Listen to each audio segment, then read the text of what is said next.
أعوذ بالله من الشيطان الرجيم بسم الله الرحمن الرحيم قل أتعبدون من دون الله ما لا يملك لكم ضرا ولا نفعا والله هو السميع العليم ترجمہ کنزُ الایمان اللہ کے نام سے شروع جو نہایت مہربان رحم والا۔ تم فرماؤ کہ اللہ کے سوا ایسے کو پوجتے ہو جو تمہارے نقصان کا مالک نہ نفع کا، اور اللہ ہی سنتا جانتا ہے۔ ترجمہ کنزُ العرفان تم فرماؤ کیا تم اللہ کے سوا اس کی عبادت کرتے ہو جو نہ تمہارے نقصان کا مالک ہے اور نہ نفع کا، اور اللہ ہی سننے والا جاننے والا ہے۔ قل تم فرماؤ، اس آیت میں شرک کو باطل کرنے کی ایک اور دلیل بیان کی گئی ہے۔ اس کا خلاصہ یہ ہے کہ مستحق عبادت وہی ہو سکتا ہے جو نفع نقصان وغیرہ ہر چیز پر ذاتی قدرت و اختیار رکھتا ہو، اور جو ایسا نہ ہو وہ مستحق عبادت نہیں ہو سکتا۔ اور حضرت عیسیٰ علیہ السلام نفع و ضرر کے بذات مالک نہ تھے، بلکہ اللہ تعالیٰ کے مالک کرنے سے مالک ہوئے، تو ان کی نسبت الوہیت کا اعتقاد باطل ہے۔ اس لیے حضرت عیسیٰ علیہ السلام نے جہاں مردے زندہ کرنے، بیماروں کو شفا یاب کرنے، اندھوں کو بینا کرنے اور کوڑیوں کو تندرست کرنے کا تذکرہ فرمایا ہے، وہاں ہر جگہ یہ فرمایا کہ میں یہ اللہ تعالیٰ کے اذن یعنی اجازت سے کرتا ہوں۔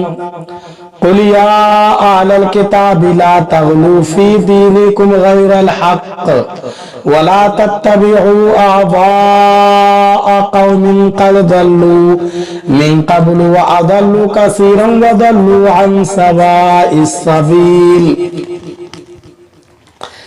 ترجمہ کنزُ الایمان تم فرماؤ اے کتاب والو، اپنے دین میں ناحق زیادتی نہ کرو اور ایسے لوگوں کی خواہش پر نہ چلو جو پہلے گمراہ ہو چکے اور بہتوں کو گمراہ کیا اور سیدھی راہ بہک گئے۔ ترجمہ کنزُ العرفان تم فرماؤ اے کتاب والو، اپنے دین میں ناحق غلو زیادتی نہ کرو اور ان لوگوں کی خواہشات پر نہ چلو جو پہلے خود بھی گمراہ ہو چکے ہیں اور بہت سے دوسرے لوگوں کو بھی گمراہ کر چکے ہیں اور سیدھی راہ سے بھٹک چکے ہیں۔ قُلْ يَا أَهْلَ الْكِتَابِ تم فرماؤ اے کتاب والو، یہاں تمام اہل کتاب کو ناحق زیادتی کرنے سے منع فرمایا۔ یہودیوں کی زیادتی تو یہ تھی کہ وہ حضرت عیسیٰ علیہ السلام کی نبوت ہی نہیں مانتے تھے، اور نصارہ کی زیادتی یہ تھی کہ وہ انہیں معبود ٹھہراتے تھے۔ ان سب سے فرمایا گیا کہ دین میں زیادتی نہ کرو اور گمراہ لوگوں کی پیروی نہ کرو، یعنی اپنے بددین باپ و دادا وغیرہ کے پیچھے نہ چلو بلکہ حق کی پیروی کرو۔ اولیاء اکرام کی تعظیم کرنا اور فیوز و برکات حاصل کرنے کے لیے ان کے مزارات پر حاضری دینا جائز اور پسندیدہ عمل ہے، کیونکہ اولیاء اکرام اللہ تعالیٰ کے مقبول بندے ہیں اور ان کے مزارات رحمت الہی اترنے کے مقامات ہیں۔ لیکن فی زمانہ اولیاء اکرام اور ان کے مزارات کے حوالے سے انتہائی غلو سے کام لیا جاتا ہے۔ بعض حضرات ان کی جائز تعظیم کو ناجائز و حرام کہتے ہیں اور ان کے مزارات پر حاضری کو شرک و بت پرستی سے تعبیر کرتے ہیں، اور بعض نادان ان کی تعظیم کرنے میں شرعی حد پار کر جاتے ہیں اور ان کے مزارات پر ایسے امور سر انجام دیتے ہیں جو شرعاً ناجائز و حرام ہیں۔ जैसे ताजीम के तौर पर मज़ारात का तवाफ करना और साहिब मज़ार को सजदे ताजीमी करना, मज़ारात पर मज़ामीर के साथ कव्वालियाँ पढ़ना, औरतों का मज़ारात पर मखलूत हाजिर होना और उर्स वगैरह के मौके पर लहव लईब का एहतिमाम करना वगैरह। ताज़ीम अवलिया को नाजायज और हराम कहने वालों और मज़ारात पर हाजिरी को शिर्क और बुत परस्ती समझने वालों को चाहिए कि वो इस आयत को सामने रखते हुए अपनी हालत पर गौर करें और शरअन जायज अमल को अपनी तरफ से नाजायज और हराम कहकर दीन में ज्यादती ना करें बल्कि हक की पैरवी करें। और मज़ारात पर नाजायज और हराम करने वालों को चाहिए वो भी अपने उन अफ़आल से बाज आ जाएं ताकि दुश्मनाने अवलिया उनकी नादानियों की वजह से लोगों को अल्लाह ताला के मकबूल बंदों से दूर करने की सही ना कर सके। लुइनल्लज़ीना कफ़रू मिन बनी इस्राईल अला लिसानी दाऊद व ईसा इब्न मरियम ज़ालिका बिमा असव व कानू यअतदून।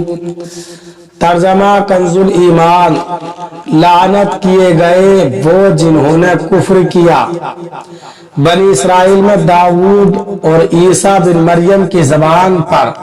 यह बदला उनकी नाफरमानी और सरकशी का। तर्जमा कंजुल इरफान, बनी इसराइल में से कुफ्र करने वालों पर दाऊद और ईसा बिन मरियम की जबान पर से लानत की गई। ये लानत इस वजह से थी कि उन्होंने नाफरमानी की और सरकशी करते रहते थे। लुइनल्लज़ीना कफ़रू, कुफ्र करने वालों पर लानत की। ईला के रहने वालों को हफ्ते के दिन शिकार करना मना था। उन्होंने जब इस हुक्म की मुखालफत की और शिकार करने से बाज ना आए तो हजरत दाऊद अलैहिस्सलातु वस्सलाम ने उन पर लानत की और उनके खिलाफ दुआ फरमाई। चुनांचे उन सब को बंदरों और खिंजीरों की शक्ल में मस्ख कर दिया गया। सूरह आराफ में इस किस्से की तफसील मज़कूर है।